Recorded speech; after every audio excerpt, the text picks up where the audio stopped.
So, just to give you a very brief historical fact from the time of discussions that we had in Old Testament. So back then, um, obviously, so actually, let's talk about this.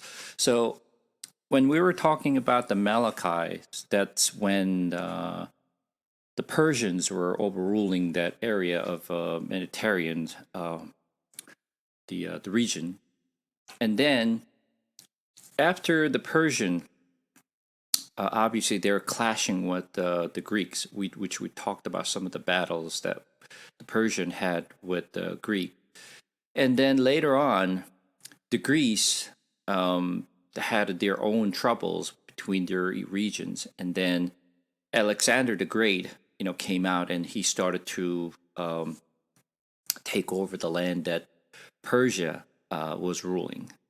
And when you look at the historical fact that, even though Alexander literally took over most of the land that Persia was ruling, but Alexander actually had very little the battles with the region. The reason is because the Persian Empire consumed and killed so many youngsters and threw them into the battlefield, and they lost many of their sons. And Persian collected a significant amount of taxes. So the complaints against the Persian empires from the people's perspective was very high. So from when Alexander started to rule out and then advance into the regions of Persian, literally people accepted Alexander the Great. They welcomed him to come to the regions because they hated the Persian Empire. So literally Alexander had a very few clash and then very few battles in order for him to take over the big land that we know. So when you actually take a look at some of the maps that Alexander the rules, so let me just share the screen with you. You see my screen? Yeah, so when you look at this, the entire regions that you see in this map is pretty much what Alexander took over, which is much, much bigger than the Persian Empire. Because you can see here that's a Macedonian and took over most of Greece, right? And this is today is a Turkey, right? Which is the Lydian Empire. And this is all the Persian Empire. And he went all the way to crossing the India over here. So the land that he took over, the empire of Alexander, was a pretty big, even bigger than the Persian Empire. But as I mentioned, many of the regions that ruled by the Persian was welcome the Alexander and their troops. But as you know,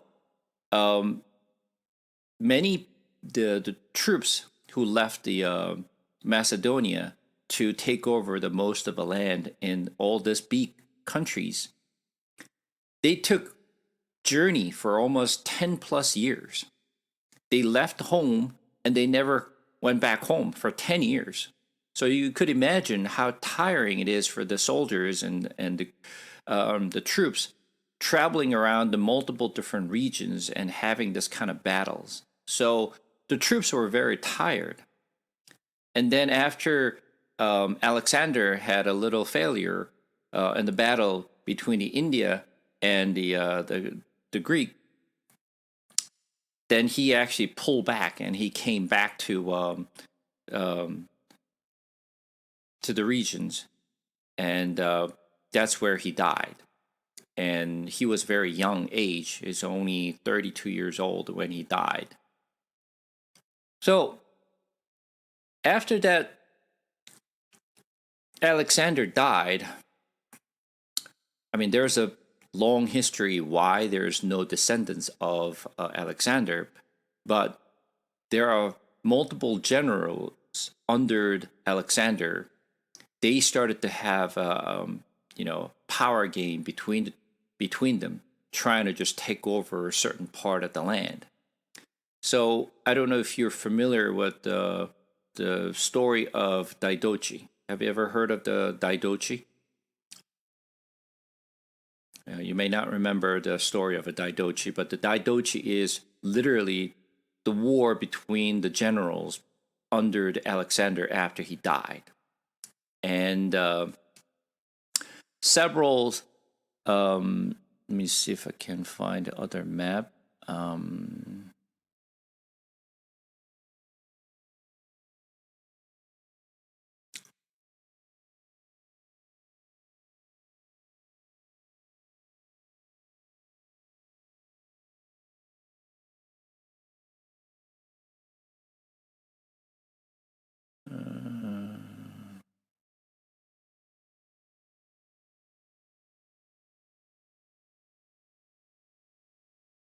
Yeah, so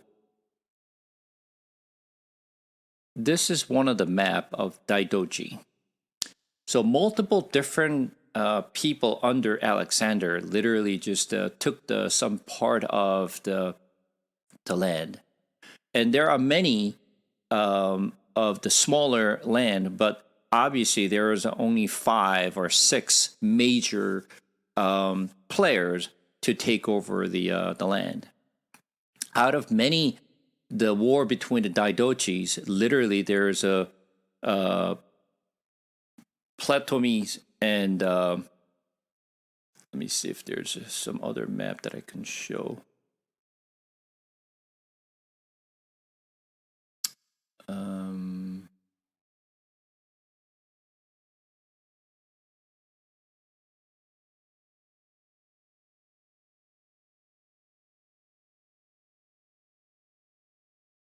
No. Yeah, I don't have a good map right now, but let me find some map later on.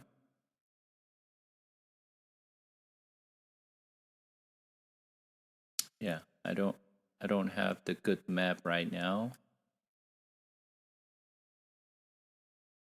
But I'll share it later once I find it. But literally between the Ptolemy and Seleucus is the one who actually had the biggest land later on, and they literally just had a war between the two.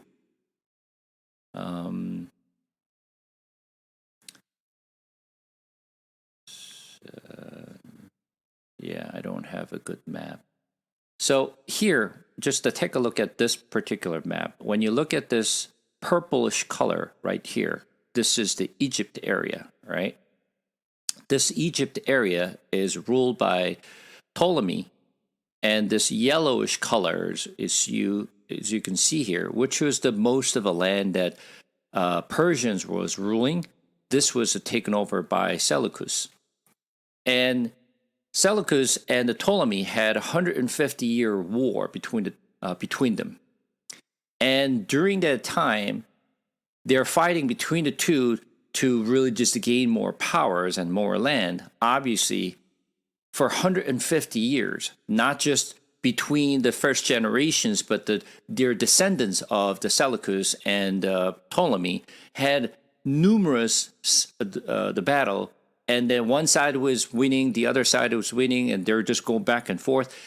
While they're fighting each other, that's when Romans started to gaining the power, while they're losing their control because of the long years of a war between the two empires. And then when Romans started to ruling in, and since they had no money, no power, and there's no the energy left to fight against the Rome, and Rome literally started to taking over the power in that regions. And later on, as you may know, this history of a Roman Empire literally take down the Egypt and also the land of Seleucus, the land, and then Rome literally take over the entire regions of Europe, as well as the northern part of the Africa, which is Egypt, and all this Mediterranean areas. So that's the literally brief history of what happened during that intertestamental period. And when Romans started to taking over, and this is when the story of the Matthew started. There are a lot more details. There are a lot more interesting story, exactly what happened during that time, if you really understand it. But not for today. Maybe in the future I may go over, I may not, but just understand very brief historical fact of what happened during that time between the Old Testament and the New Testament. So let's just getting into the New Testament for today, which we're going to go over Matthew.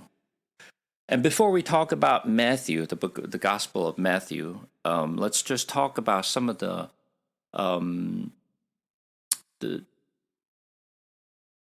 background of the Matthew as well as the Gospel. So when you hear the story, the Gospel referencing 4 books in the New Testament. The book of Gospel is Matthew, Mark, Luke, and John. So then I'm going to ask you this. Have you ever heard of 4 Gospels? Or have you ever heard of a synoptic gospel? Do you know what is a synoptic gospel versus what is a 4 gospel? Do you know the difference at all? No? Nobody heard of it?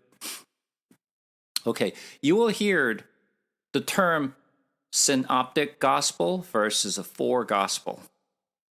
4 gospels is literally Matthew, Mark, Luke, and John. Those are 4 gospels. When you hear the term synoptic gospels, so let's think about synoptics. What does it mean by synoptic? So when we actually go to an eye store, all right, to get our glasses, we go to an optician, right? We go to an optician. So then optic means seeing or the vision. Syn means seeing it from one perspective. So when we say cinemas, it's a similar word, right? So syn is referencing from one perspective, which means synoptic means have the same perspective and same view. That's why I call the synoptic gospels. But when we talk about synoptic gospels, it references Matthew, Mark, and Luke. That is a synoptic gospel. When you hear the term 4 gospel, that includes Matthew, Mark, Luke, and John. When you hear the term synoptic gospel, that only a reference of Matthew, Mark, and Luke. Because Matthew, Mark, and Luke has the same perspective. So what you will find is there's a lots of stories overlapping each other. It's talking about it from the very similar perspective. There are so many stories are overlapping between the books. Especially book of Matthew and book of Mark. When you actually just compare them, almost 90% of the stories are similar. It's crossing each other. So as if you're reading the Matthew and Mark, you get confused. Oh, I already read the same story because you already saw that story in the Matthew. So many of the church teaches the Gospels. They usually pick either Matthew or Mark, and they jump to Luke for that reason. Not because they don't want to cover 2 books together, because there's so many stories are written the same way. So they only either cover Matthew or Mark. but most of the time, they only cover Matthew. Most of the time. They don't cover Mark because they don't see the reason why they should cover Mark, because everything what they cover in Matthew is already in Mark. So they literally skip Mark and then just jump over to Luke. That's why we call it synoptic, because there are so much similar stories and similar perspective. So we may think when we turn the New Testaments, the first book is Matthew. And probably most Christians and most believers read Matthew or Genesis, especially at the beginning of the year. That's probably the most well-known, most read books of the entire Bible, because that's the first book of the New Testament and first book of the Old Testament and first book of the New Testament, right? And when you read the Matthew, it's actually not too bad. Same goes with the Genesis, not too bad, right?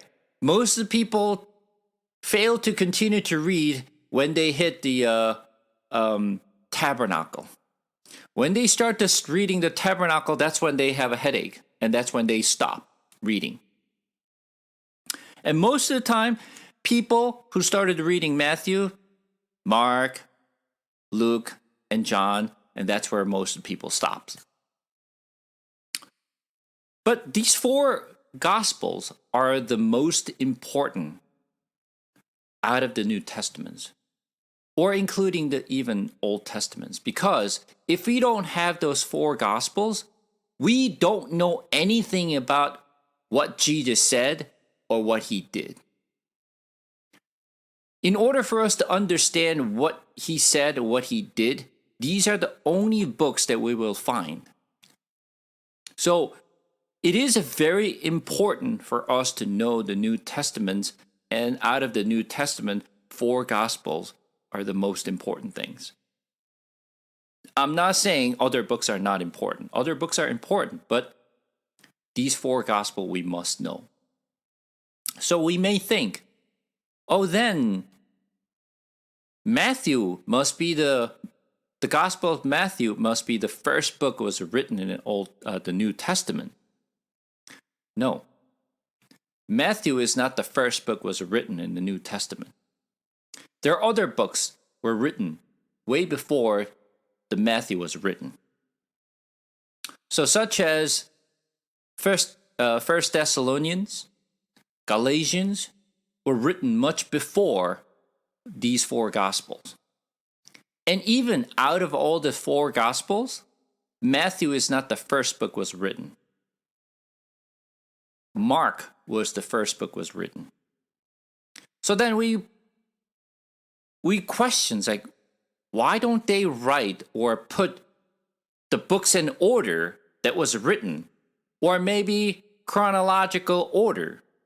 And as you have seen, for those of the people who have gone through the Old Testament with me, you realize that Old Testaments are not in the order that is supposed to be chronological order.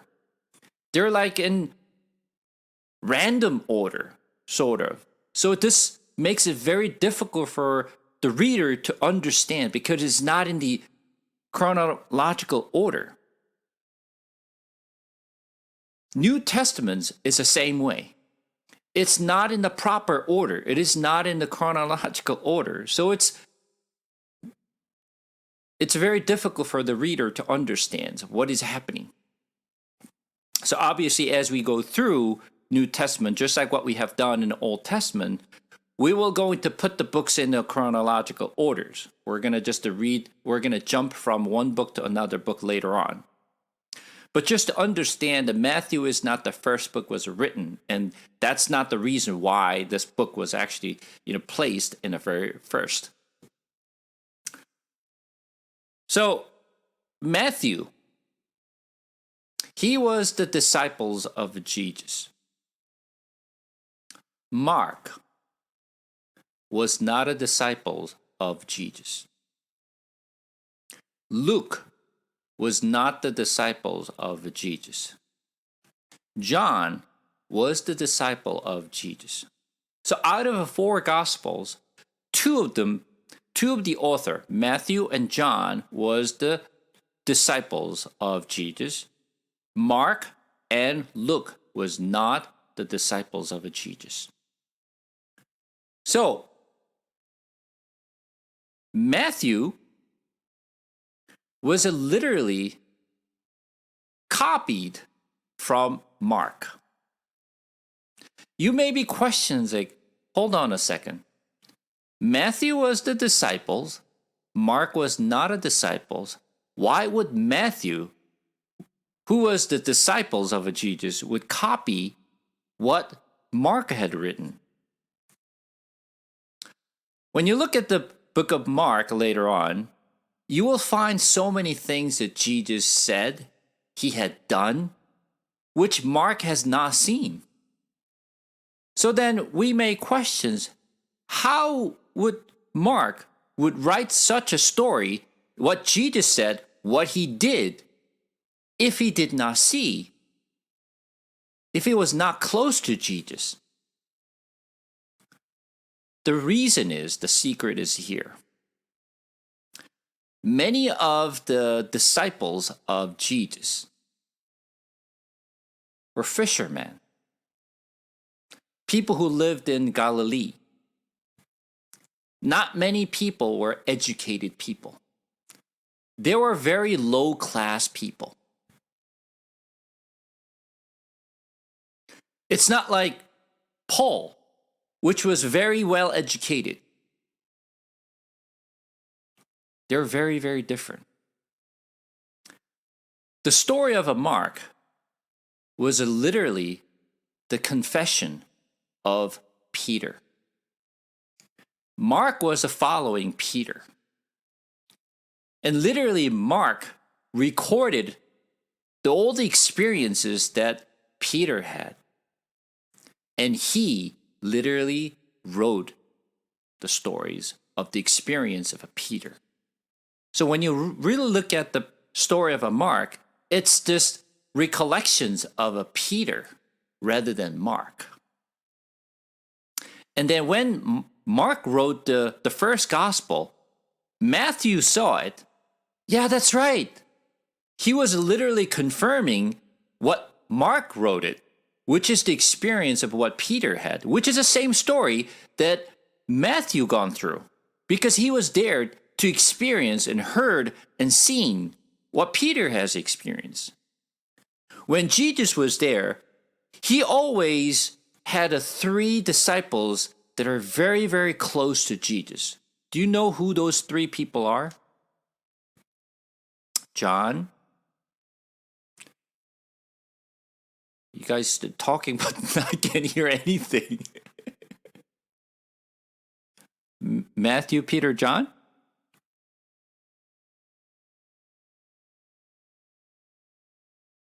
So, John and Peter is right, but not Matthew.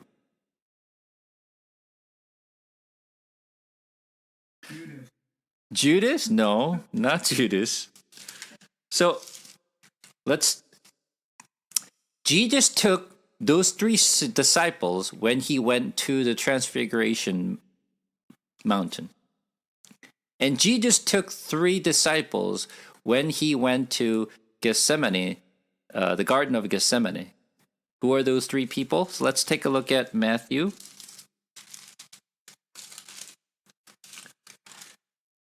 Chapter 26.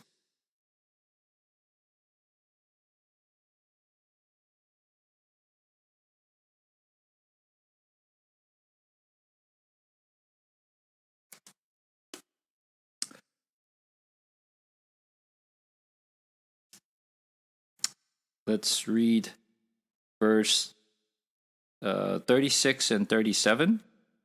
Then Jesus went with them to a place called Gethsemane, and he said to his disciples, "Sit here while I go over there and pray."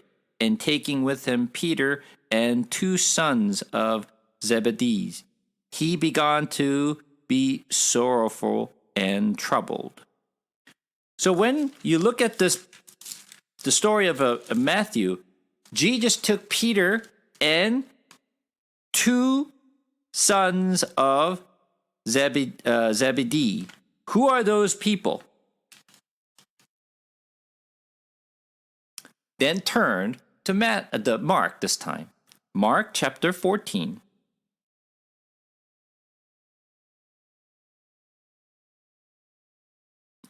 Mark chapter 14, we're going to read from verse 32. And they went to a place called the Gethsemane, and he said to his disciples, "Sit here while I pray." And he took with him Peter and James and John, and began to be greatly distressed and troubled. Now you know who those three people are. Who are they? Peter, John, and James. Those three people were the most closest to Jesus. And Jesus took those three people all the time. They always actually pulled and separate. And when they went to the Transfiguration Mountain, Jesus also took those three. So you could imagine, out of all this, Peter, John, James, Matthew was not there, Mark was not there, Luke was not there, John was there. But when you look at the four gospel, John the book was written the last out of the four gospel. That was the last book out of the four gospel. So Mark wrote the story from Peter, which was very close to Jesus, and he just told everything. But there are parts that Matthew did not see because he was not there. But he saw the story that Mark wrote. Oh, that's what happened. And then he literally wrote that story in the Matthew. You could understand exactly why Matthew saw the book of Mark and then why he referenced that Mark to write his own story, because there is some missing piece that he was not there. But he saw the story from Peter, and then he literally just wrote that in the Matthew as well. So Matthew literally referenced lots of a story from Mark. That's why there's so many. That's why I mentioned almost 90% of the stories are overlapping between those two books. But you may not actually remember as you read the story because you never really just compared them. But I have actually a comparison of 4 different gospels to see what's the same story, what's not the same story. So then, as I mentioned at the very beginning, I mentioned that there's a difference between synoptic gospels and 4 gospels. And I said the synoptic gospel referenced Matthew, Mark, and Luke. But John is not included in the synoptic gospel. It's included in the 4 gospel, but not in the synoptic gospel. And as I mentioned, synoptic gospel means it has the same perspective and same view. But then, John might be actually overlapping maybe less than 30% of the stories overlapping with any of the stories in Matthew, Mark, or Luke. Only 30%. Not exactly, but probably less than 30% is overlapping between those 3 books, Synoptic Gospels and John. Which means there are so many unique stories that are not in Synoptic Gospel. So they're very different. The book of John is very, very different from Synoptic Gospel.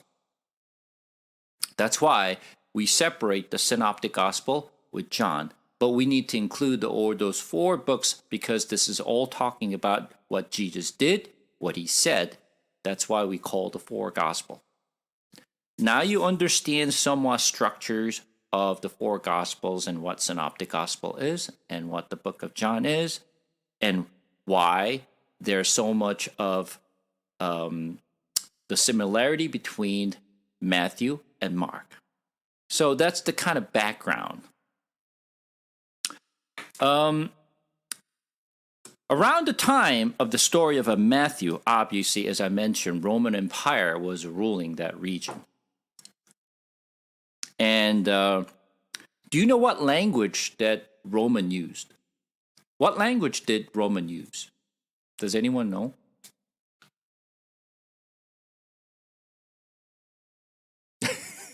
When it comes to history, like people like go blank because that's not your specialty, right? Romans used Latin. Latin language is coming from Roman. However, when Romans was ruling, they were not using Latin as their spoken language.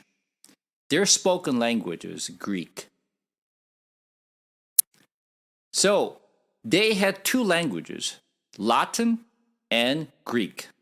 Because as you know, we still influenced by the Hellenism. Right? You may not even realize how much we're influenced by the Hellenism. There are two important things that we have to remember from historical fact. Because of the Alexander, when he was literally took over the most of the land in Greece and all the Mediterranean and the Egypt area, what people forget is, oh, Alexander the Great took over all this big land.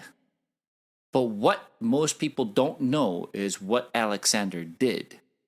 There are two major things that Alexander the Great did. One is he literally brought the Greek philosophy.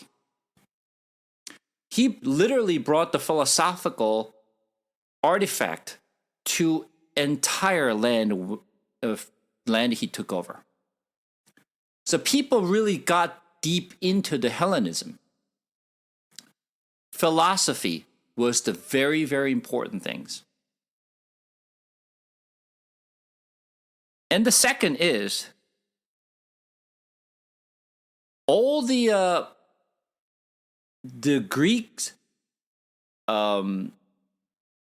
knowledge was published and spoken and influenced everyone at that time when Alexander the Great was ruling and all the Diadoches was ruling. Because the Greek was the most influential countries. And they spoke Greek. Because when they speak Greek, means they feel they're elevated. Their knowledge is very high. They're very intelligent. They think they have something. So most of the people changed their name to Greek or they spoke Greek.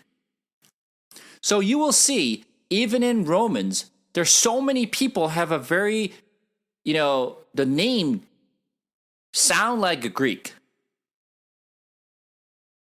Because at the time, when people speak Greek language, they think they're very intelligent and they felt they were like put into very, very high society. So people prefer to speak in Greek rather than their own language. That's why the Latin never survived.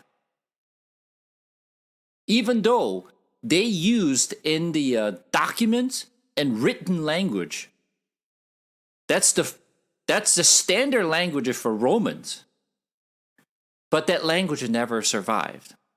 So have you ever seen anyone speak in Latin these days? Only scholar. Only scholar knows the Latin. Nobody speaks the Latin today. Does people continue to speak Greek? Of course they do.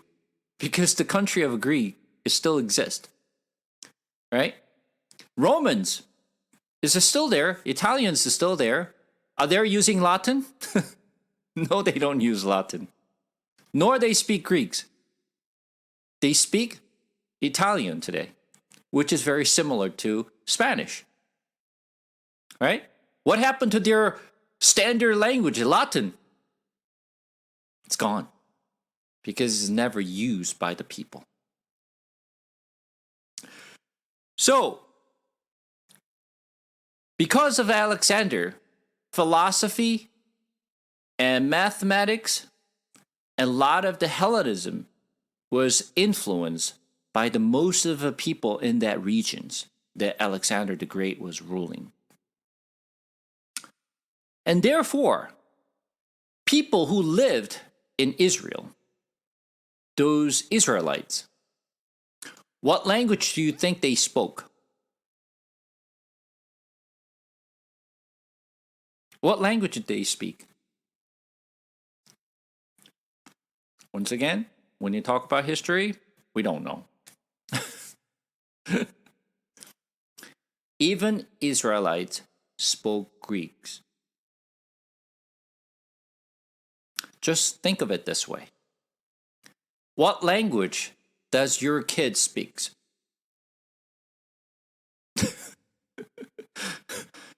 Chinese is the most common language that your children use? No. They all use English as their first language. Right? Chinese may be their second language now. It's not their first language because they were born in a country that uses English. They learned everything in English. They only speak their own mother's tongue in their house. So their first language is the language that they were familiar with. They were educated with. So back then, same story. So imagine, you're the first generations who immigrated to this country, right? But you brought your own mother's tongue. You speak English, but English is not your first language. For me, English is not my first language. It's my second language. So am I good? No, I'm not good with my second language. I'm good with first language. As a matter of fact, I'm neither good with first language or the second language, but, I can speak both, right? But imagine, my children don't speak that well. As much as I can speak the, Koreans, they don't speak Korean as much as I could speak. Imagine if they have their own children, what do you think their language is going to be? Obviously, English. They're going to be speaking much less than my own daughters. And as the generation continues, what do you think they're going to speak? Whatever the language that they were familiar with, which is English, is going to become first language for them. And as the generations goes by, they will continue to forget more and more of their ancestors' language. That was exactly happening in that region as well. Even Israelites, their first language is Hebrew. Nobody speaks Hebrew. Therefore, they forgot. Nobody speaks Hebrew as their spoken language. There's some historical fact that our ancestor wrote and spoke Hebrew, but children don't speak at all. They don't read very well. Imagine if you actually give your first language, either Chinese or the Koreans, or you give it to your children, do they read well? Can they write well? I'm sure they can write and read some languages, but when you get to the little bit advanced level, I'm sure they can. Most of the people can. And same thing is happening in Israel. Now, what language the New Testament was written?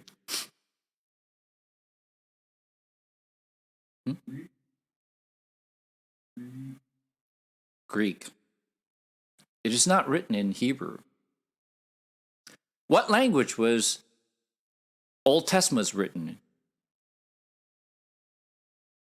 Hebrew. And some part of Aramaic. But mostly Hebrew. But New Testament is not written in Hebrew. Why? Very simple. Nobody understands. So, I mentioned in the past Septuagint. Do you know what Septuagint is? And people like, what? Septuagint.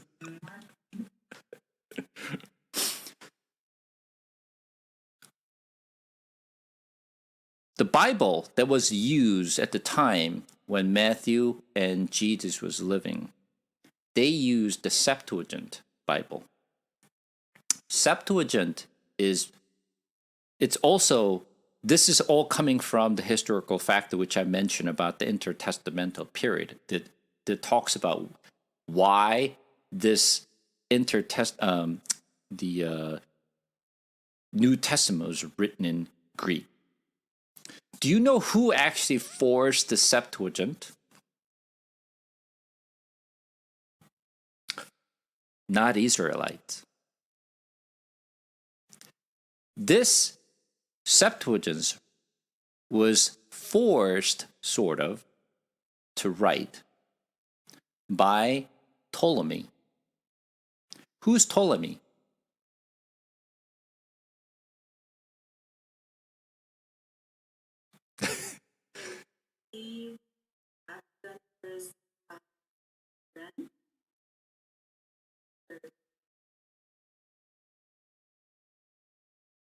That's correct. He was a friend, and he was also one of the generals under Alexander, who took over the land of the Egypt area. Ptolemy is literally the ancestor of the someone that you know very, very well.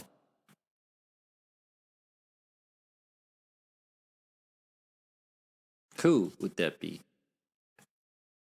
Someone in Egypt that you know very, very well. Joseph? Joseph? No. Oh. If I just name it, you will know. Oh! I give you a hint. It's a woman. Freya?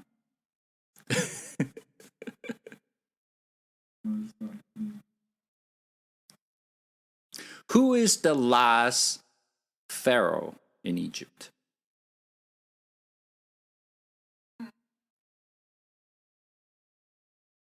Sorry, I just don't have that the movie. I'm sorry. Well, I just lost that. The very famous woman, queen, not queen. It was a queen. Yeah. It just the words that kind of Cleopatra. oh, um, Patrick. Yes. Cleopatra. You all know Cleopatra, the most beautiful woman, right? Cleopatra was literally descendants of Ptolemy. And she was the last pharaoh of Egypt. So when you think about it, Cleopatra, it is not true race of Egyptians. It was all mixed with Greek. That's why they're very different. So this is why you need to understand the intertestamental period during that time, exactly what happened.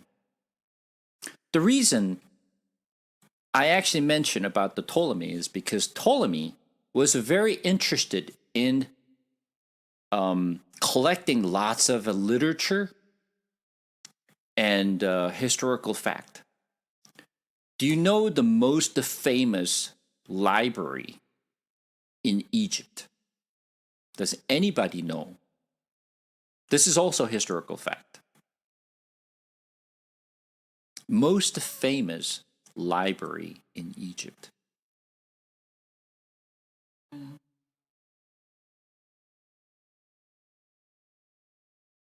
Correct.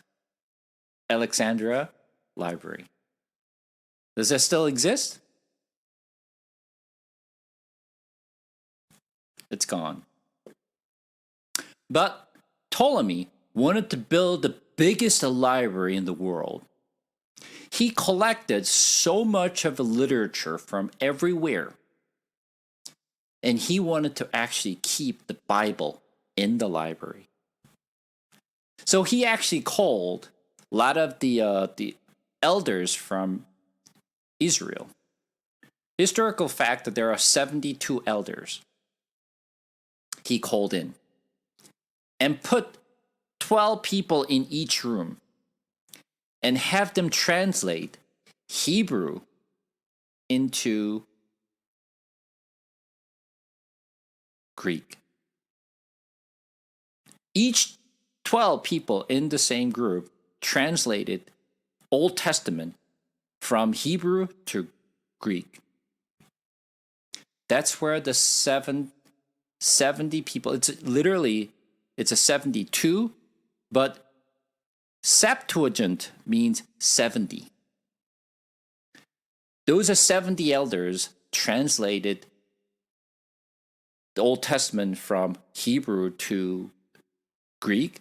That's where the Septuagint Bible came from. And that book, the translated version, was actually stored in the Alexander Library. And at the time of Jesus, they used the Septuagint Bible. So what you will find, many of the Bible verses referenced in the New Testament is slightly different from Old Testament that we know. Why? Because they used the translated version of the Bible rather than using the Hebrew Bible. Does it make sense?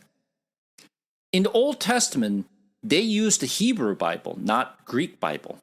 But in the New Testament world, they used the Greek version of the Bible, which is a Septuagint, instead of using Hebrew. Why? Because nobody reads Hebrew, except a very few people.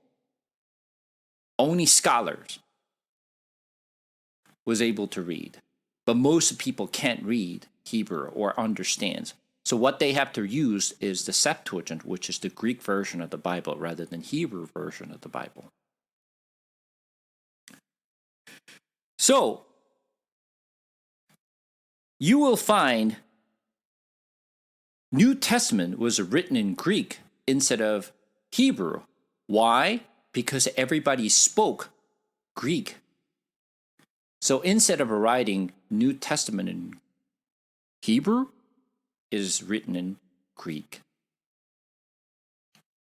And we're going to talk about, I'm not sure whether we'll be able to actually talk about it today, but it's a very important why Old Testament is written in Hebrew and why New Testament is written in Greek, which we're going to talk about it one way or another. So, let's just get into some of the actual context. So let's turn to Matthew for a second.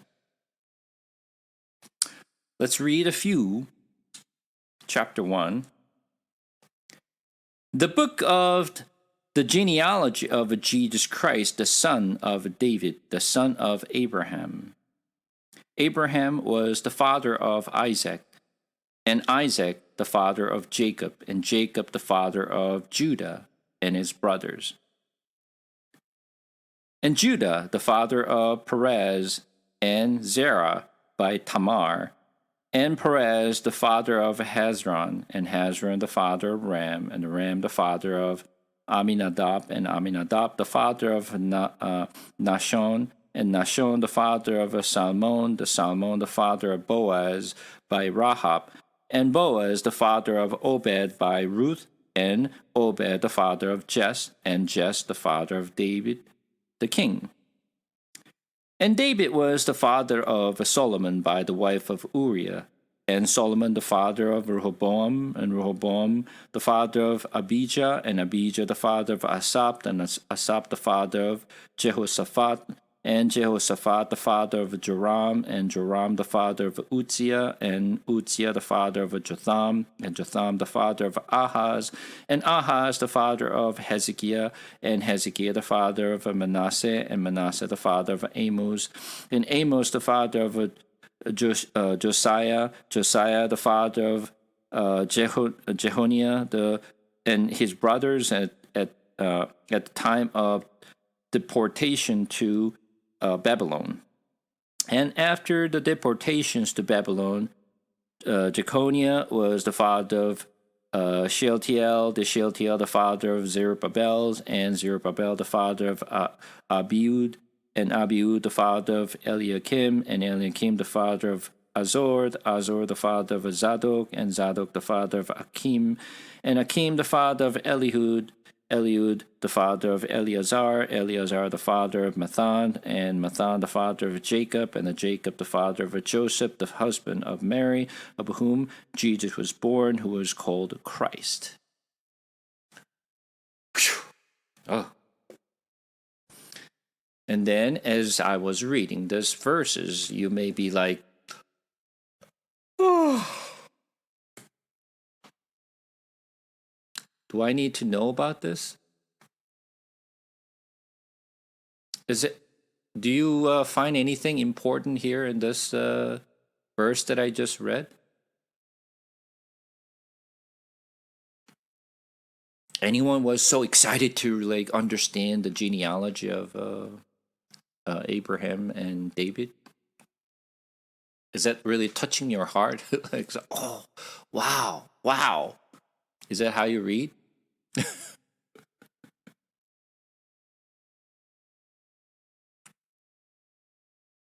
Does it remind you of something?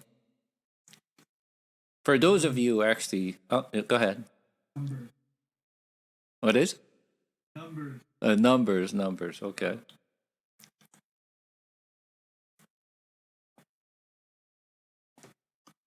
Any of you who are very familiar with the Bible, especially Old Testament, you will probably remember some stories in the Old Testament.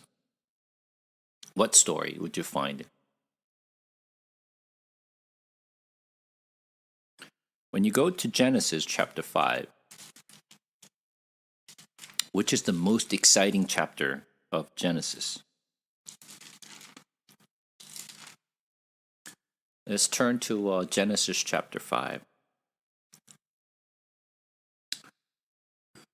I will read. This is the book of the generation of Adam.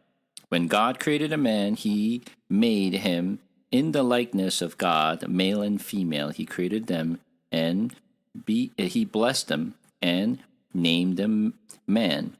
When they were created, when Adam had lived 130 years, his father a son in his own likeness after his image, and named him Seth. The days of Adam after he fathered Seth were 800 years, and he had other sons and daughters, though all the days that Adam lived were 930 years, and he died. When Seth had lived 105 years, he fathered Enosh. Seth lived after the father Enosh 870 years, and had other sons and daughters. Though all the days of Seth were 912 years, and he died. When Enosh had lived 90 years, his father Canaan. Enosh lived after he fathered Canaan 815 years, and had over sons and daughters, though all the days of Enosh were 905 years, and he died, and so on. Wow! Exciting! Very, very interesting and touching words, right? Most important stories of Genesis.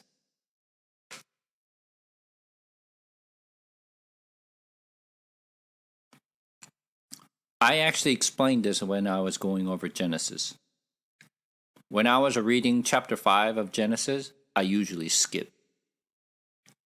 I don't read this chapter. Do I need to know? Do you care? Does that really interest you at all? No. How about this? Matthew chapter 1. Does it excite you? Do you really need to know?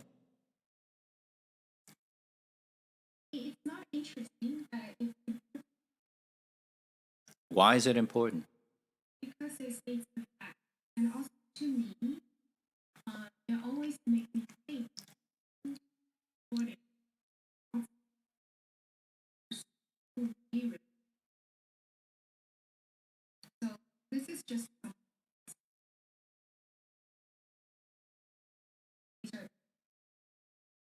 even though they name. And setting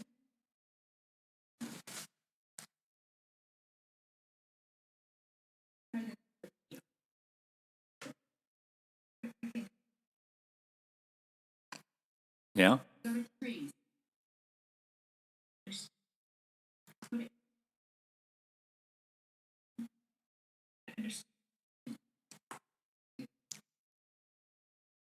Okay. So it is important. Is that important to others? Do you really need to know this? And do you really pay attention to what you read?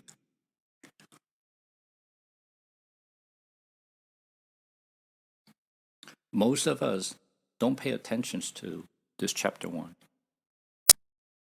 We don't really pay attention at all. We just read and then move on. Truthfully, does anyone ever read Matthew? Did you ever pay attention to this particular sections that we just read? Mostly, no. Nobody cares. I didn't pay attention when I was reading this.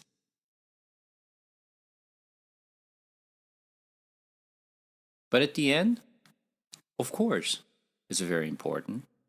But we just don't know why is it important. And that's what we're going to talk about. Why is this important? Why do we need to know about this?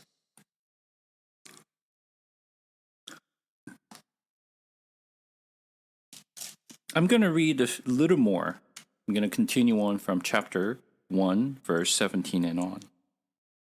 So, all the generations from Abraham to David were 14 generations, and from David to the deportations to Babylon, 14 generation, and from the deportations to Babylon to the Christ, 14 generation.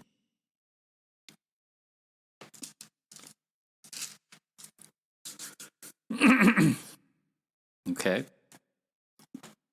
Let's talk about this from verse 1. The book of the genealogy of Jesus Christ, the son of David, the son of Abraham. That's the verse 1. Now, do you see anything interesting in verse 1?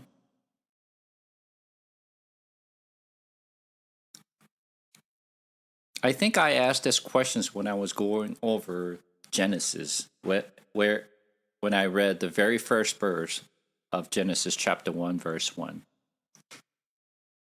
And I think I spent almost like 1 hour or more than 1 hour just explaining what that verse 1 was about. So I'm going to spend a little time on this one too.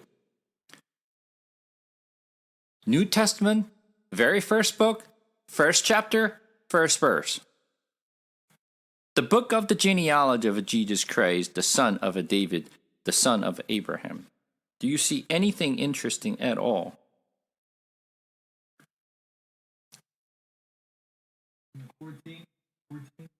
Verse 1 I'm talking about.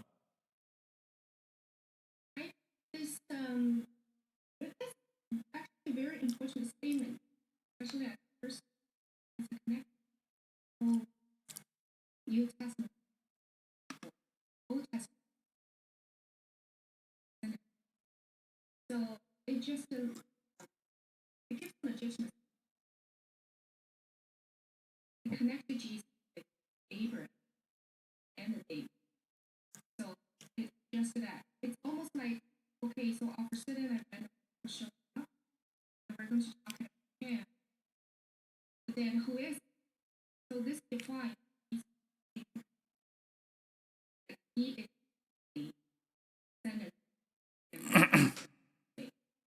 Mm-hmm. So that's why I think this defines the whole stack relationship between the two. Okay.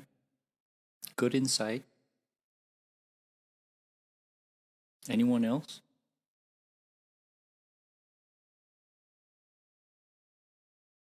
Well, before I ask, do you see anything interesting as I read the verse 1? You didn't really pay attention at all to verse 1. And you may be actually looking at the verse 1 again and said, because I asked the question, do you see anything interesting? If I didn't ask, you would not even pay attention. Verse 1. What's so strange about verse 1? Jesus isn't the son of. Yeah. The book of the genealogy of Jesus Christ, the son of a David, the son of Abraham. What's so strange about is who is older than the other?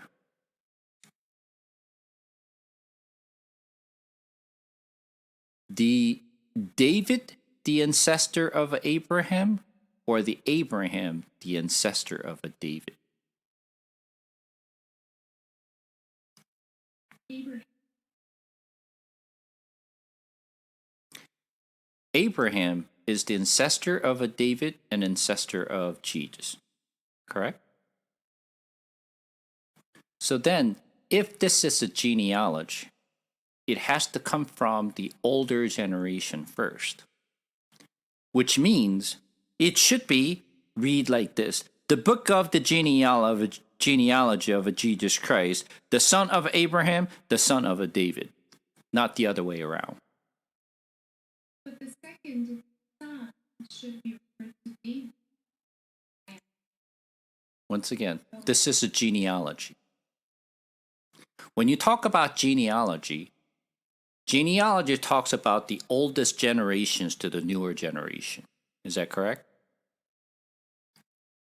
Your first ancestor has to come first, and then later, a newer generation has to come. Which means Abraham was before David. So when you talk about genealogy, Abraham must come first. Sons of Abraham, sons of a David. That's how it's supposed to be. Because genealogy talks about the order that they came. But Matthew write it differently. Matthew write it to be the son of a David, the son of Abraham. So he point out David first and then put Abraham after. Which is very odd way to talk about genealogy. If you're only talking about importance, then you can say, yeah, David come before Abraham. But when you talk about genealogy, that's not how you list the genealogy. Genealogy always come from the older generations to the newer generation.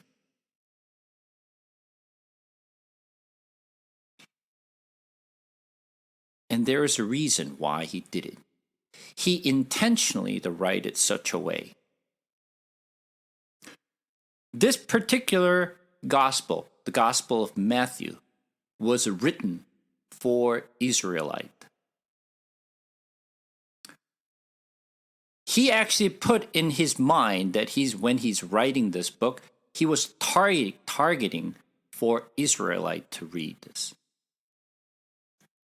And from Israelites' perspective, they know how the genealogy goes. Which I just read, Genesis chapter 5. How does that genealogy comes? It starts from Adam, Seth. It starts from the older generations to the newer generation. That's how the genealogy is supposed to go. But he put David first before Abraham. Then, let's talk about this for a moment. Is Jesus descendants of only David and Abraham?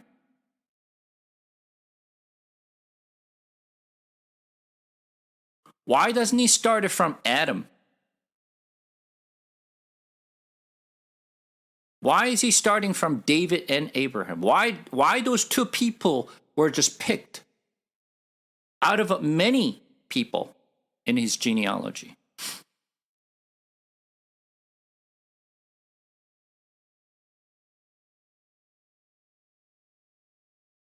Jesus has many ancestors, but why he picked David and Abraham? Let's think about this for a moment. What's the difference between David and Abraham?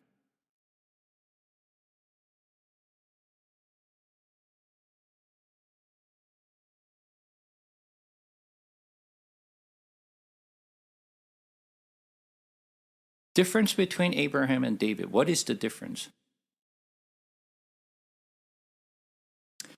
Abraham was patriarch. He was the head of the clan. Because when Abraham was living, there is no such thing called Israel. Israel as a country started after people came to land of a Canaan, when they settled in. Right? Before that, there was no such thing as a country. Israel did not exist as a country before. It was just a big clan. Right? And who was the first king? First king was Saul. Right? Saul was the first king of Israel. And David was the second king of Israel. Right? But let's just put that away for just a second. So Abraham was the head of the clan, which was patriarch. David was a king. Think about this for a moment. I'm going to go a little bit deeper. Abraham had a son. Who was the Abraham's son?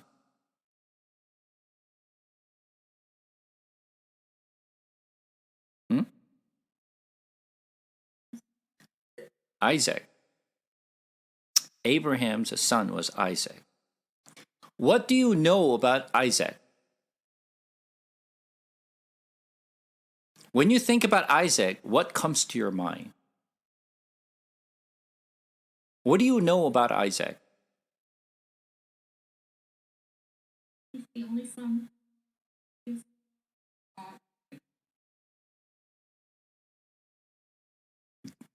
The son gifted?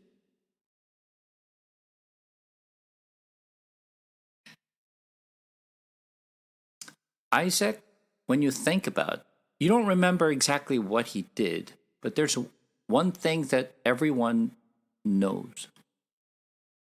He was offered to God. He was offered as a sacrifice. Right? Now, I'm going to talk about David for a second. David had many sons. Out of many sons, who do you remember as a son of a David?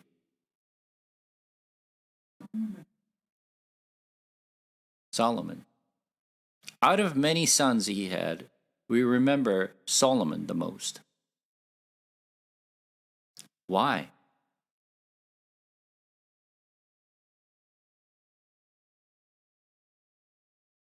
What did Solomon do?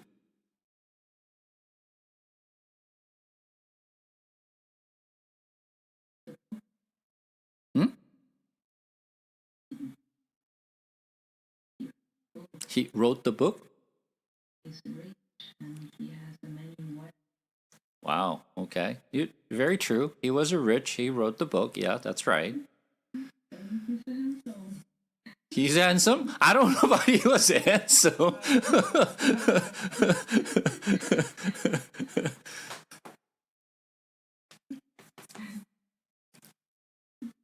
The mostly what Solomon had done, he's the one who built the temple.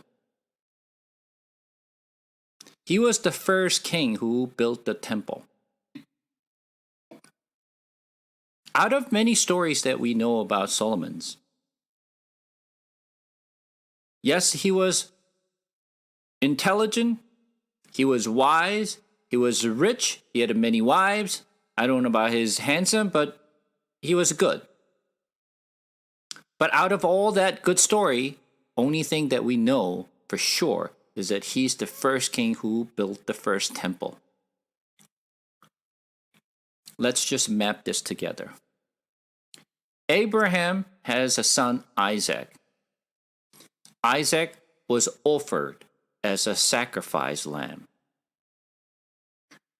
David had a son, Solomon.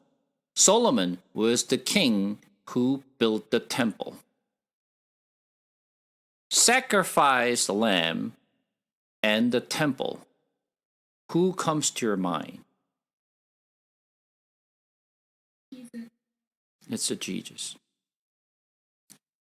He was trying to reference it. Jesus is the one who was offered as a sacrifice lamb, and he is the temple.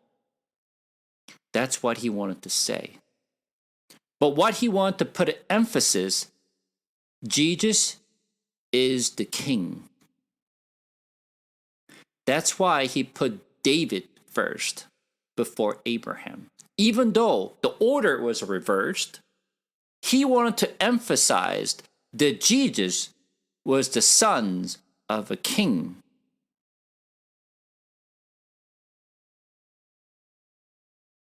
And he is the temple. That's the point that Matthew wanted to cross all the Israelites. That's why he was putting this order: sons of a David, the son of Abraham. That's why he put that emphasis. Why? As I mentioned, David was the second king, not the first king. If you actually studied the Old Testament with me, you have learned from me that in the Bible, there is no such a case that firstborn son was chosen. Always the firstborn was rejected. Always the second or subsequent to the first was chosen. What does that mean? So let's give us some of the examples.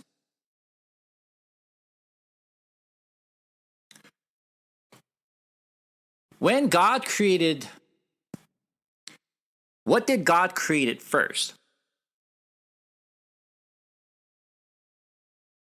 What did God create first?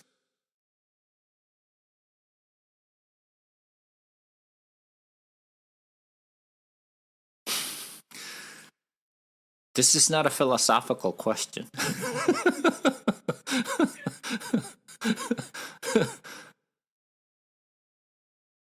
Light? No.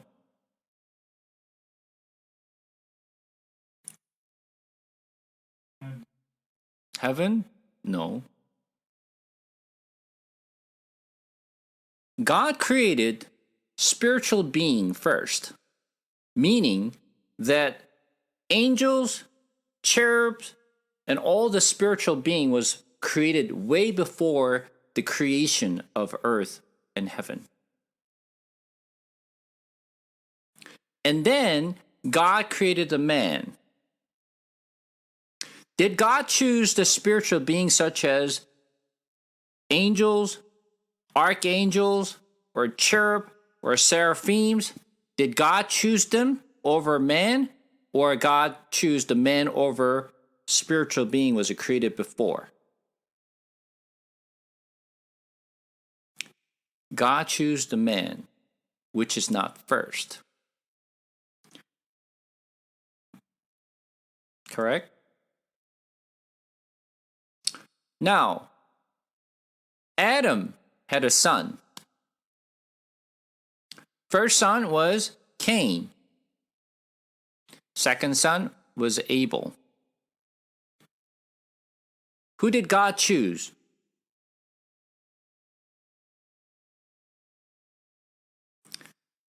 Abel and Seth. Cain was rejected. Abraham had a son.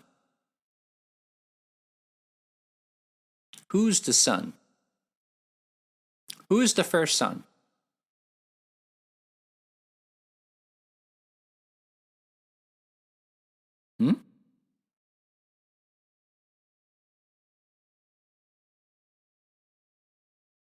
Abraham. Is the son here? Who is it? Ishmael. Ishmael. Isaac was a second son. Who did God choose? Isaac. Ishmael was rejected. Isaac had a son. Who was the first son? Esau. Second son? Jacob. Who did God choose? Jacob. When you look at the entire history of the Bible, first sons never been chosen. Nor the first things ever been chosen. Saul was the first king of Israel. Second king was David. Who was picked as a real king of Israel? David. Always the first was rejected. And there's a reason. Why?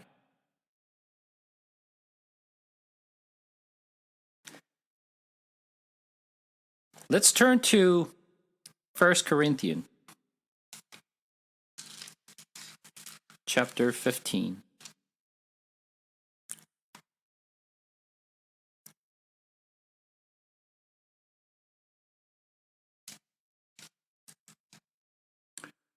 First Corinthians chapter 15.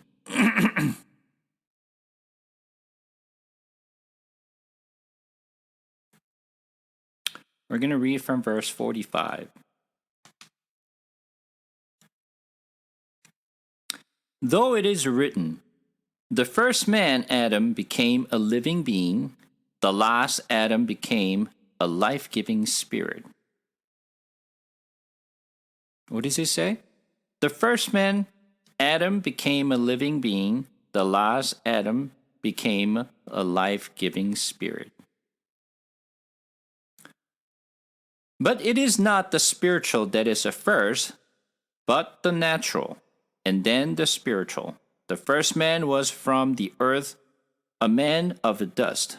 The second man is from heaven, as was the man of the dust. So also are those who are of the dust, and as is the man of heaven, so also are those who are of heaven.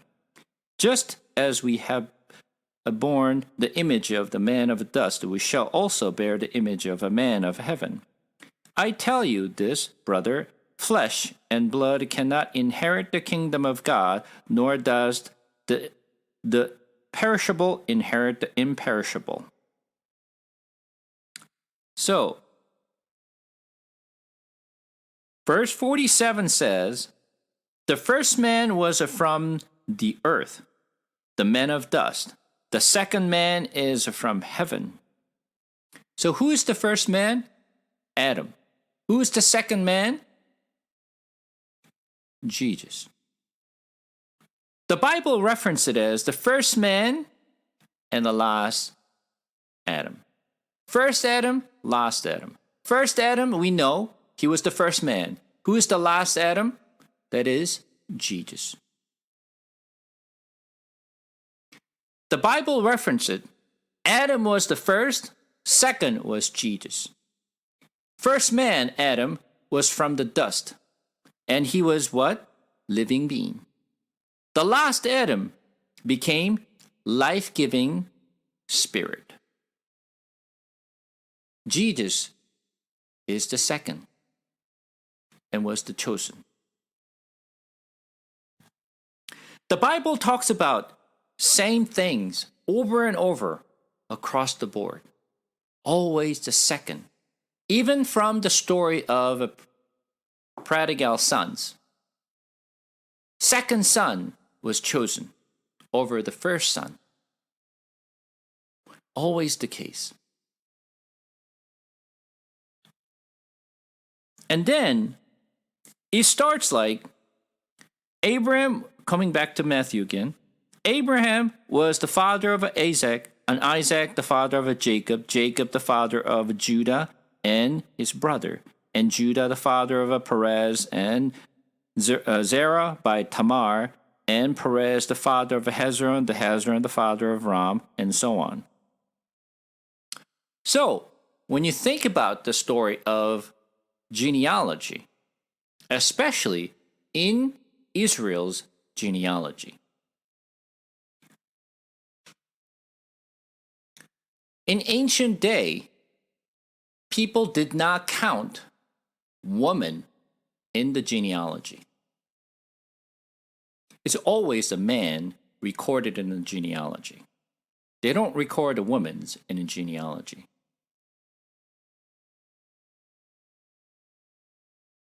Is that true? It's always the case. They don't mention women's in genealogy. But there are several women's appeared in this genealogy. Several women's. Who are those women's recorded in this genealogy?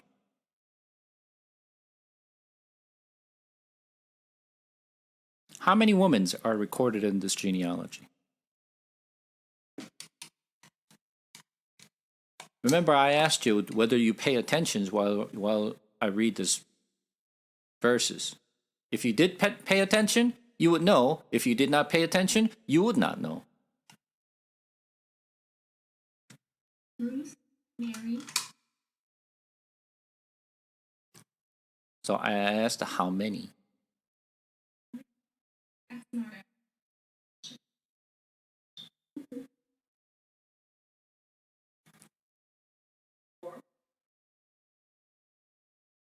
No.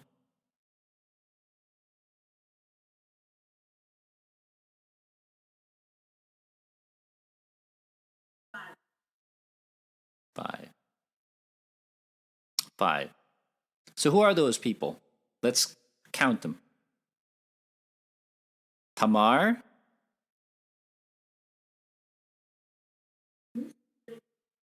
Rahab, Ruth,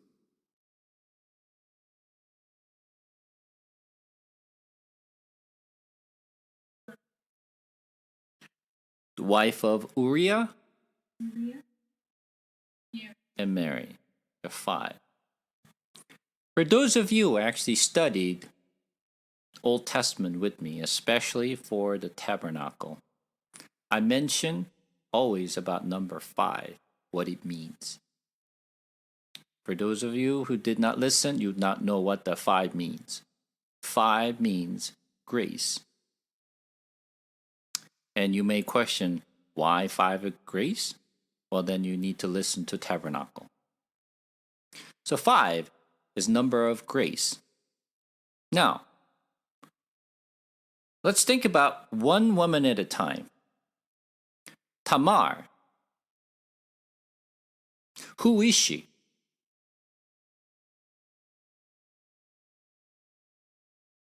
Who is she?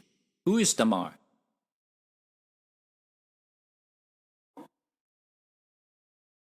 Is she Israelites? Where is she from?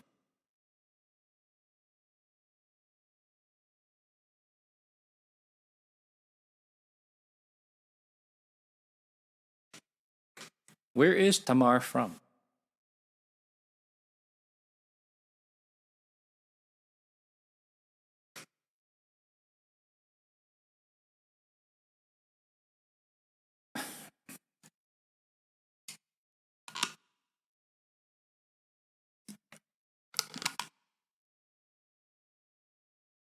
Hmm?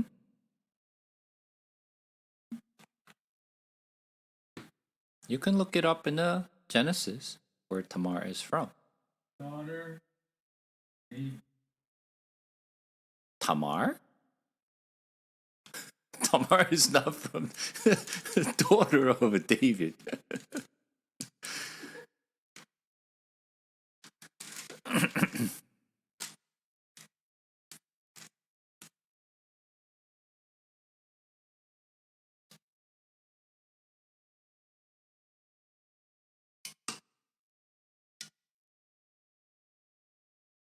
You don't know who Tamar is? Genesis.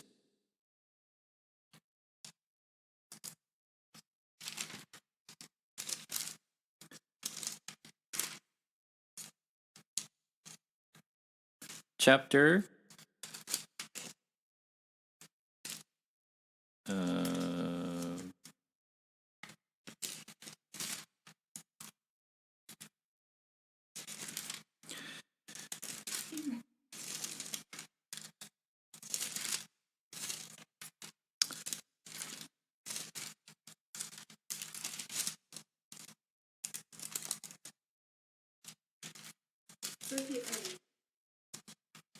yeah.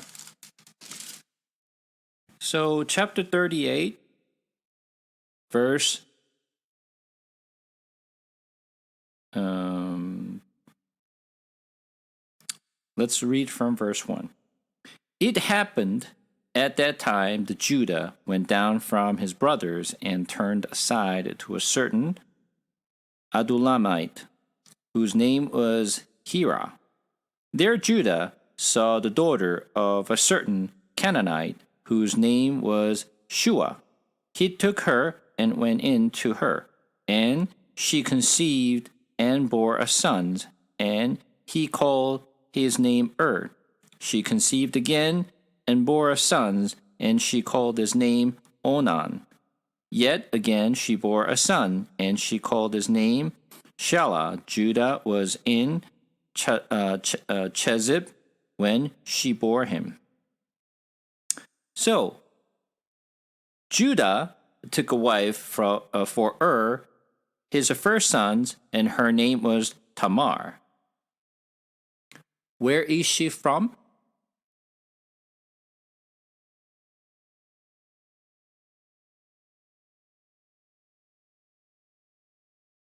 Where is she from? She is Canaanite. Where did Judah go? Canaan. Tamar is a Canaanite, which is pagan. Now let's talk about the second woman in the genealogy. Who's the second woman again?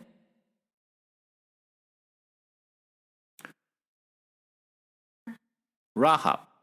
Who is she? Where is she from?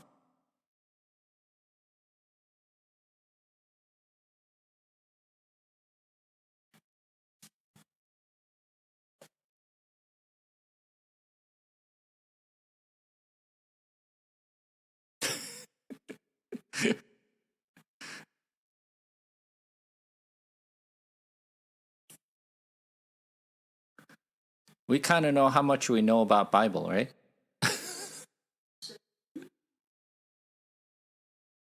Where do we hear about Rahab? Shittim?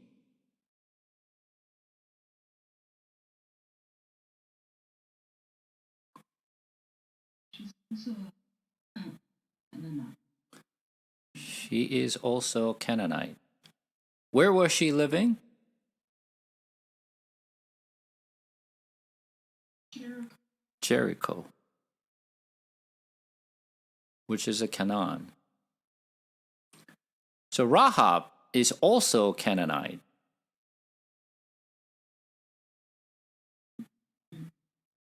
Third, Ruth. Where is she from?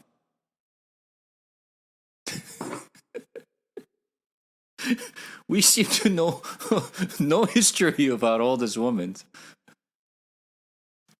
She is a Moabite. She is the Moabite. Where do we hear about the Ruth? When Naomi and her family went to Moab. That's when she met Ruth, which is Ruth was a Moabite. What about the wife of Uriah? What's her name?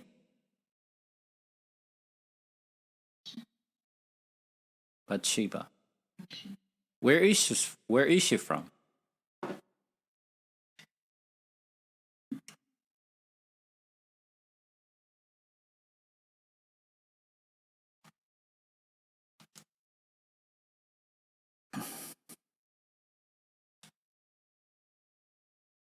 Hmm?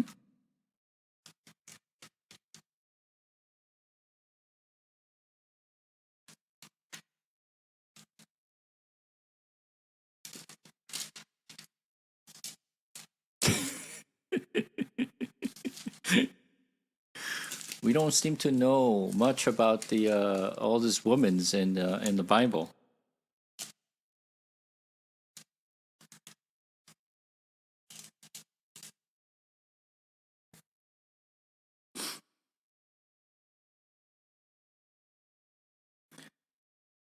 Uriah or Uriah, where is he from?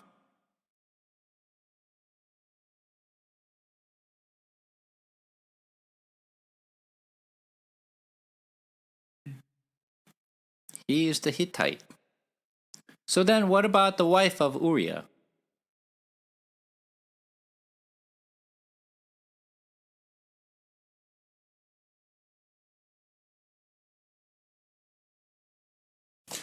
This is why we need to study Old Testament.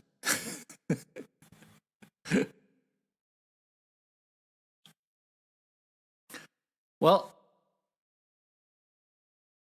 obviously, we don't know exactly whether Bathsheba was Israelites or the Hittite. If you actually heard the story of First Samuel, you might have heard the story of Uriah and the story of Bathsheba when I was going over that story. I suspect that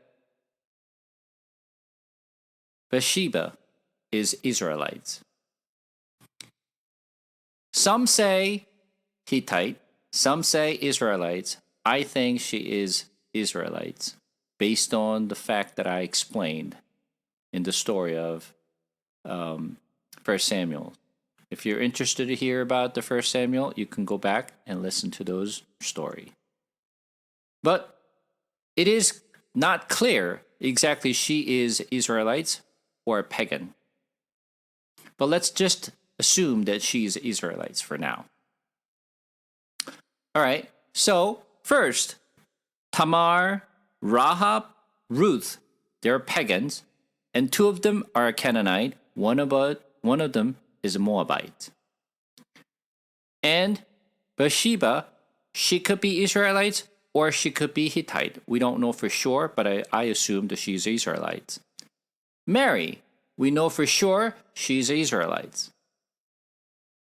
So let's just, if we assume Bathsheba is the Israelite, so we have a 2 Israelite women and 3 pagan, 2 Canaanite, 1 Moabite. If we talk about the genealogy of Jesus, shouldn't it be pure breed?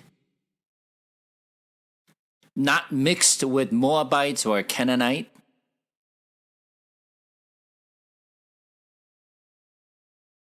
What did Israelite call the pagan? Especially people of north. What did they call? Gentile? No, they didn't call the people of north to be Gentiles.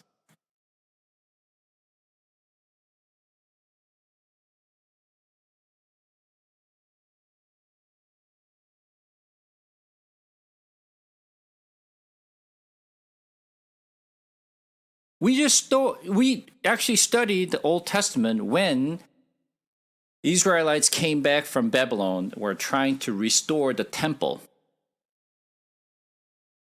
And the people came saying, we want to be part of those restoration of the temple. What did they say?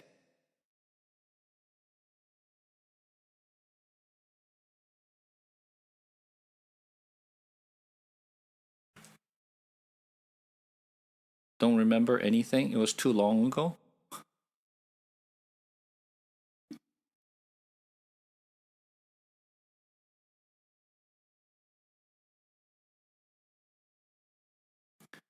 Zerubbabel says, you have no part in it. You're not going to be building this new temple. Who are those people?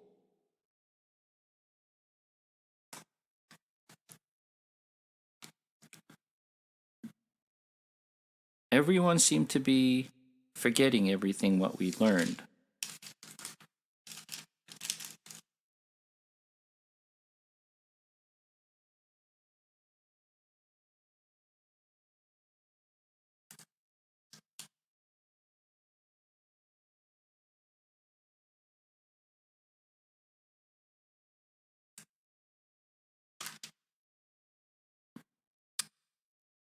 For those of the people who actually, in Israel, there are two parts. There's a northern part and southern part. Northern part of the Israel called Israel. Southern part of the Israel called Judah. Remember? Northern part of Israel was destroyed by the Assyrian. Right? And southern part of the Judah was destroyed by the Babylon. Is that correct?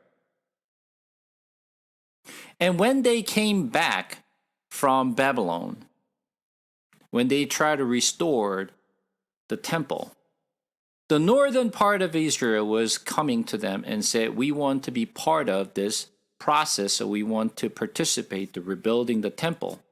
And the people of Judah said, no, you have no part in it. Why? Because southern part of the Judah never thought the northern part of the Israel is not pure Israelites. Remember the story from John. Let's go to John for a second.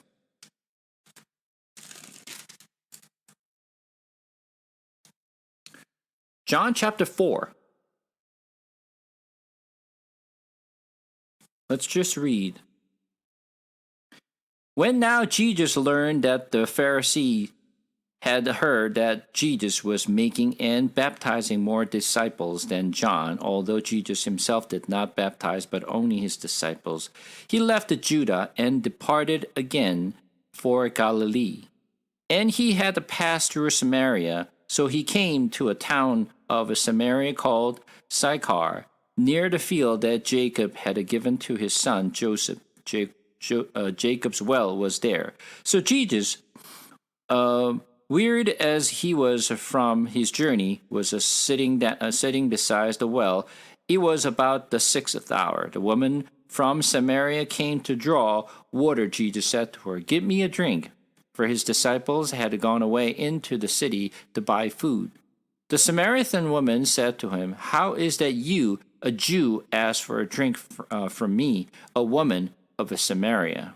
For Jews have no dealing with Samaritans. What does this mean? Where is Samaria? Does anybody know where Samaria is?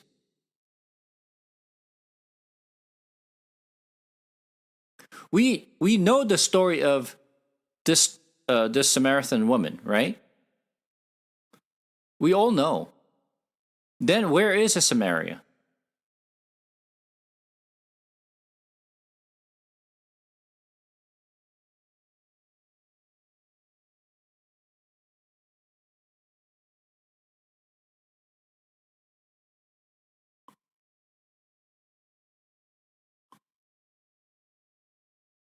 You don't know?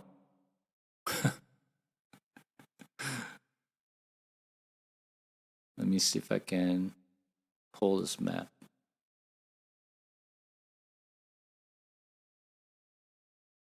Do you see my map? You see this?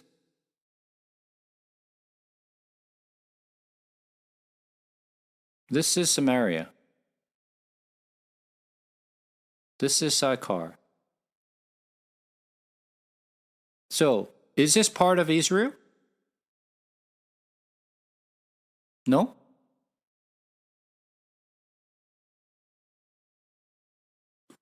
This is the Sea of Galilee. This is Dead Sea. Is the Samaria part of Israel? Yes. Samaria is part of Israel.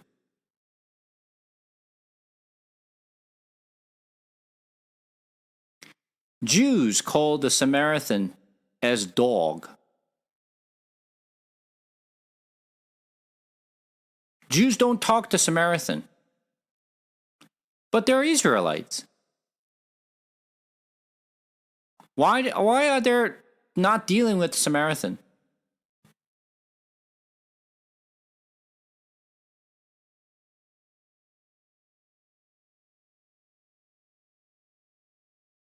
Aren't they Jews?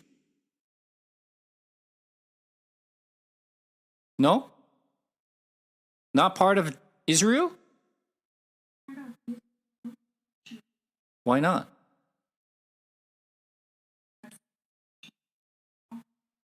Yeah, not because I said. Jesus was born in that was raised in Nazareth, right? And he did most of his work near the Galilee. Capernaum, Bethsaida, right? Gennesaret. This is where Jesus worked the most. All part of Israel. Samaria is here. Why didn't Jews didn't talk to Samaritan?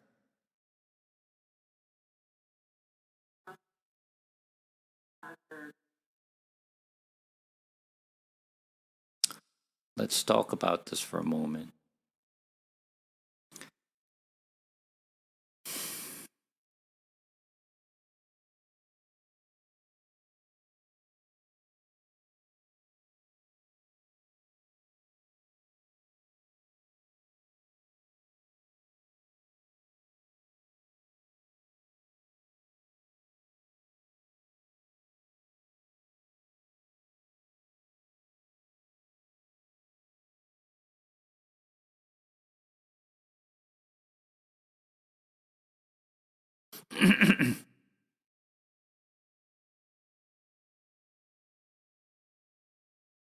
Mary's view, we are Old Testament.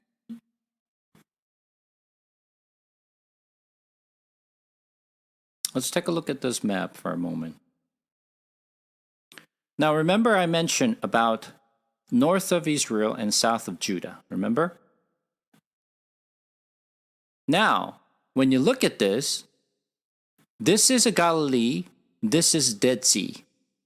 Okay? This a whole part, what you see, this is Israel, which is the northern part of Israel. South of Judah is right here, yellowish color. Okay? Now, When you look at the line between the north Israel and south of Judah, line goes right here, right above the Dead Sea. Where is the Samaria? Right here. Right here. So where does the Samaria fall into? Is that fall into Israel or Judah? Israel. What happened to Israel? Who destroyed Israel?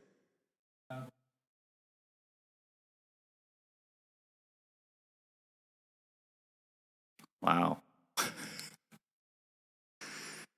North of Israel was destroyed by Assyria, I said. What did Assyrian do when they destroyed Israel?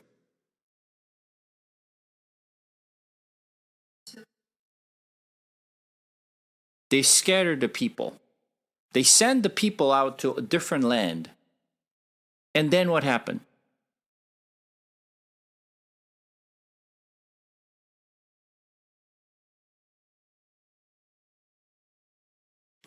They started to mix with pagan and Gentiles. They started to mix. What does that mean? They intermarried to Gentiles. They got mixed up. They no longer a pure breed anymore. They don't consider Israel as the pure blood of Israel. So they don't consider them as part of Jews. They consider them as the pagan. That's why they called dog. They did not want to consider northern part of Israel as the pure Israel. That's why the Jew did not want to deal with Samaritan. Because Samaritan are mixed with pagan. Do you understand what I'm saying now? They're not pure blood of Israel. That's why they separated them. Then, coming back to our story again, we are talking about the genealogy of Jesus. Jesus' blood is mixed with Canaanite, Moabite, possibly Hittite, maybe, if Bathsheba was Hittite. If not, then at least Canaanite and Moabite in blood of Jesus was mixed with pagan, which is not a pure breed. If someone was writing and want to really prove to Jews that Jesus is a true Jew and he is the Messiah, would you actually add these women into the genealogy?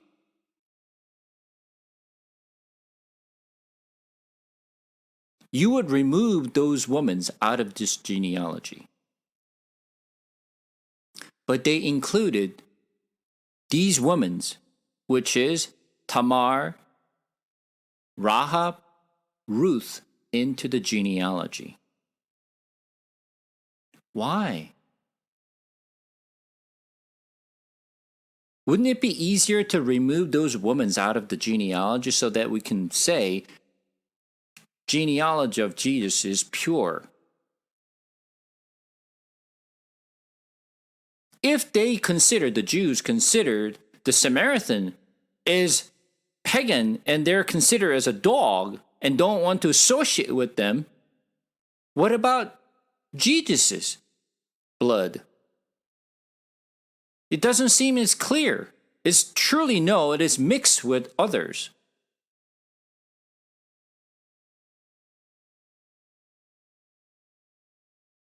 But it is important to include them.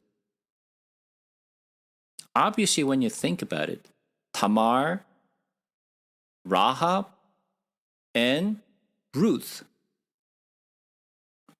When you think about it, That was before Israel became a country. Right? That was before.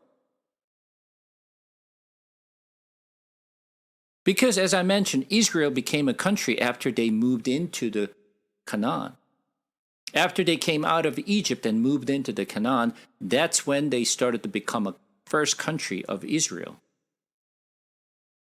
When did actually north of Israel and south of Judah started?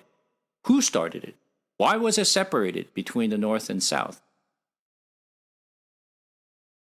Because of what Solomon had done.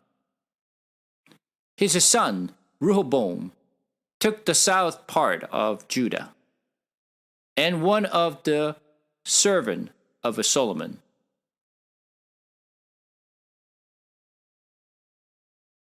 Who was it?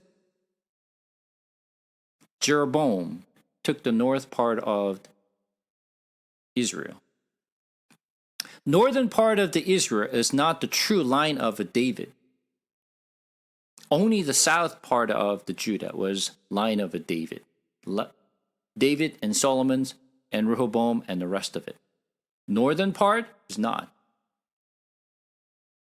So, Tamar, Rahab, and Ruth was before the Israel became a country. So, doesn't matter. It applies to both the north and south. So from their perspective, it's okay. Because either north or south, they're all part of that line. And since then, after Israel became a country, there's no more pagan women. Because as I mentioned, there is a high probability that wife of Uriah, which was Bathsheba, was Israelite, and Mary is also Israelites. Now, I want to talk about Mary a little more, but unfortunately I'm out of time. So we're going to talk about Mary and the rest of the story next week.